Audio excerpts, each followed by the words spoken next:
Okay pa ba tayo, Magkano guys? kayo bayad naman sa inyo sa panghuhulihin kayo dyan? Ladies and Ba't naman kami huhulihin dito? Help me welcome Baka mauna ka pang the hulihin. Senator-elect, Irene Marcos! Yes! Amen!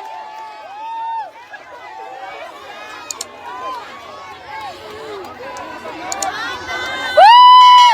Iyawan mo ni tatay! Woo! Amen! Woo! Bring him home! Bring him home!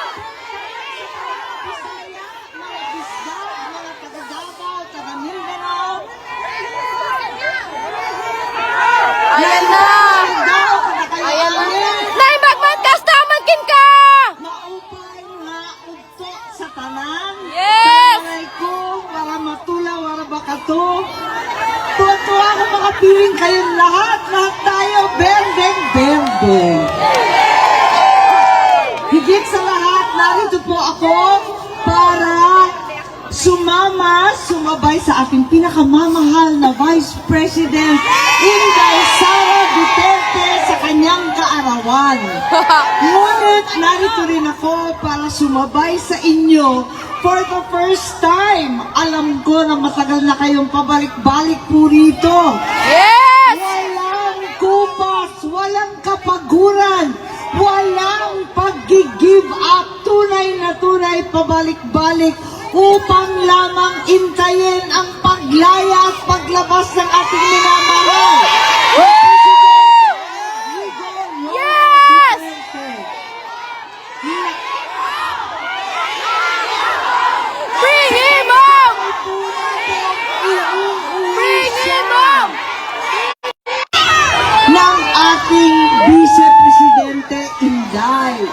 Sinabi na niya, hayaan na natin yung Quadcom at impeachment na yan.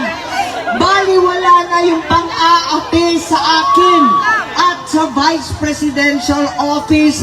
Basta iuwi natin ang aking ama. Katulad po ninyo, ako ay talagang nagitla, nagalit, naiyak nung tinangay ang ating Pangulo nung Marse 11. Sana totoo yan! Hindi ko matanggap at katulad ninyo, lahat kami ay biglang-bigla at talagang nataranta. Hindi ko ubos maisip kung anong maigagawa. Hindi katulad ninyo, wala naman ako sa ibang bansa. Hindi katulad nung iba, hindi naman ako maaring pumunta sa kalsada pagkat opisyal naman daw kami at bawal.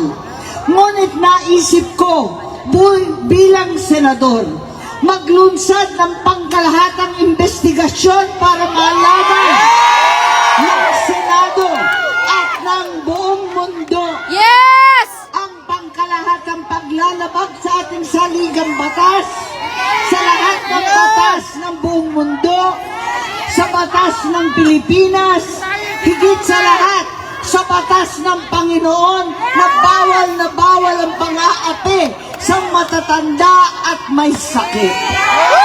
Hindi tayo papayag sa ganito. Asahan po ninyo, may iba dyan na nagalit sa akin. Ang malalaking opisyal sa administrasyon, mga kamag-anak ko, pati ang aking kapatid ay galit na galit po. Bitayan na si Tore! Ngunit kung nagulat kayo sa mga pangyayari, Bitayan si Tore! ako nawalan ng loob. Pagkat para sa akin, nakita ko na ito. Linapastangan din ng aking ama at tinangay kami sa ibang bansa. Kung saan nawalay kami sa ating bansa.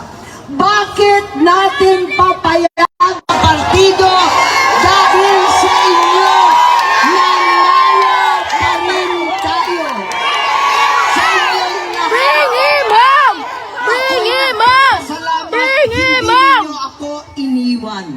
Handa na ako na mag-isang mangampanya, mag-isa mag-house to house, mag-isa na iikot.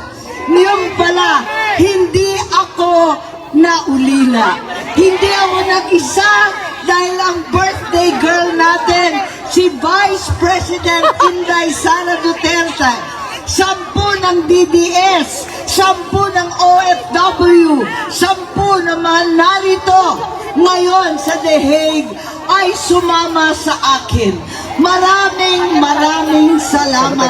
Asahan ninyo ito, tuloy-tuloy po tayo at hindi tayo titigil hanggang maiuwi natin ang mahal natin. Tayong papayag. Hindi ito laban lamang ng iisang kaso, kundi labang ng lahat ng OFW, lahat ng Pilipino na nasa ibang bansa, lahat ng Pilipino sa buong daigdig. Kaya asahan po ninyo, tuloy-tuloy po natin to. Labanan natin ang impeachment kay VP Sara. Huwag tayo papayag ng tuloy-tuloy na pang-aapi. Hindi po tayo papayag ng ganito. Higit sa lahat, bring him home! Bring him home! Hanggang sa Maynila, lakasan ninyo ang sigaw, bring him home! Iuuwi po natin yan. At sana marinig nilang lahat, pati ang aking kapatid. Maraming salamat! Mabuhay si Presidente Duterte! Mabuhay si Inday Sara! Happy birthday sa ating minamahal! Mabuhay ang Pilipino! Maraming salamat po! Nailagpar siya. Nailagpar siya kay Katay na niya. Thank you so Yali, much, ipan mo. re-elected Senator Amy Marcos. Ay, atay mangag. It was a mistake earlier, so I need to rectify it.